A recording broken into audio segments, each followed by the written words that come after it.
प्रधानमंत्री नरेंद्र मोदी ने आज अलीगढ़ में विशाल रैली को संबोधित किया। इस दौरान उन्होंने विपक्ष पर जमकर निशाना साधा। प्रधानमंत्री नरेंद्र मोदी ने कहा कि पिछली बार जब मैं अलीगढ़ आया था तब मैंने आप सबसे अनुरोध किया था कि सपा और कांग्रेस के परिवारवाद, भ्रष्टाचार और तुष्टीकरण की फैक्ट्री को ताला लगा दीजिए। आपने ऐसा मजबूत ताला लगाया कि दोनों शहजादों को आज तक इसकी चाबी नहीं मिली है।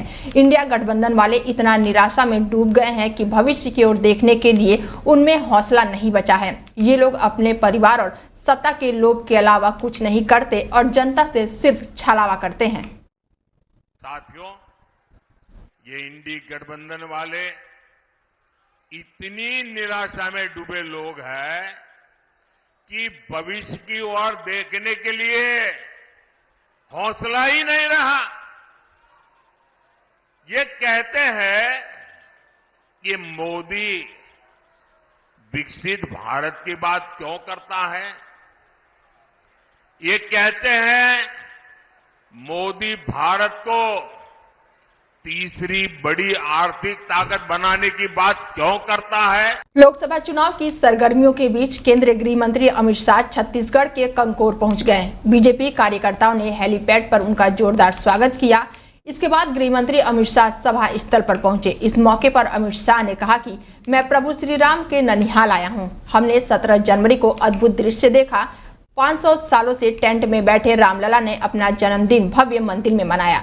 उनका सूर्य तिलक हुआ। इस मंदिर के लिए कई लोग शहीद हो गए, लेकिन कांग्रेस पार्टी सालों तक रामलला के जन्म स्थल के मामले को लटकाती रही। लेकिन प्रधानमंत्री नरेंद्र मोदी के कार्यकाल में भव्य मंदिर भी बन गया और रामलला मंदिर में विराजमान भी हो गए। आज आपको कहने आया हूं, अभी कांग्रेस पार्टी को मिर्ची लगी है।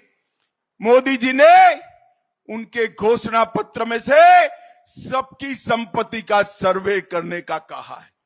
मोदी जी ने कल कहा क्यों करना है इस सर्वे को। कांग्रेस पार्टी पूरी नरेंद्र मोदी पर सवाल उठा रही है। मैं आज कांग्रेस पार्टी को पूछना चाहता हूं, आपके घोषणा पत्र में सर्वे की बात है या नहीं है। राहुल बाबा देश के नाम में स्पष्ट करे। और मनमोहन सिंह, आपके प्रधानमंत्री ने कहा था संसाधन पर पहला अधिकार माइनॉरिटी का है, आदिवासी दलित का नहीं। दिल्ली हाईकोर्ट ने उस याचिका को खारिज कर दिया है जिसमें मुख्यमंत्री अरविंद केजरीवाल के लिए असाधारण अंतरिम जमानत की मांग की गई थी। अरविंद केजरीवाल के लिए असाधारण अंतरिम जमानत की मांग वाली याचिका को खारिज करते हुए दिल्ली हाईकोर्ट ने याचिकाकर्ता पर 75,000 रुपए का जुर्माना लगाया है। इस दौरान अरविंद केजरीवाल ने जनहित याचिका का विरोध भी किया और कोर्ट में इसे खारिज करने की गुहार भी लगाई। बता दें कि अरविंद केजरीवाल को दिल्ली शराब घोटाले केस में ईडी ने गिरफ्तार किया था और अभी तक न्यायिक हिरासत के तहत तिहाड़ जेल में बंद है। याचिका पर सुनवाई के दौरान अरविंद केजरीवाल की तरफ से पेश हुए वरिष्ठ अधिवक्ता राहुल मेहरा ने कोर्ट में कहा कि यह याचिका पूरी तरह से अस्वीकार्य है। ऐसी याचिका दायर करने वाला यह व्यक्ति कौन है। यह एक पब्लिसिटी याचिका है जो पूरी तरह से गुमराह करने वाली है। छत्तीसगढ़ पहुंचे बीजेपी के राष्ट्रीय अध्यक्ष जेपी नड्डा ने कांग्रेस और इंडिया अलायंस पर जमकर निशाना साधा। मुंगेली के लोरमी में जनसभा को संबोधित करते हुए नड्डा ने कहा कि ये इंडिया अलायंस या तो जेल में है या फिर बेल पर है। कांग्रेस हमेशा से सनातन विरोधी रही है। इसी कांग्रेस की सरकार थी जब आपने कोर्ट में एफिडेविट दिया था। यह काल्पनिक राम है, ये कांग्रेस ने कहा था। राम का कोई ऐतिहासिक वजूद नहीं है। और बुरी पार्टी में फर्क क्या हो, अच्छे नेता और गलत नेताओं में फर्क क्या हो, मैं यहां आरोप लगाना चाहता हूं। कांग्रेस पार्टी सदा राम विरोधी रही और कांग्रेस पार्टी सनातन विरोधी रही। मैं बताना चाहता हूं, आप बताइए, क्या यही कांग्रेस पार्टी यूपीए की सरकार नहीं थी? क्या मनमोहन सिंह प्रधानमंत्री नहीं थे? क्या सोनिया गांधी चेयरपर्सन नहीं थी?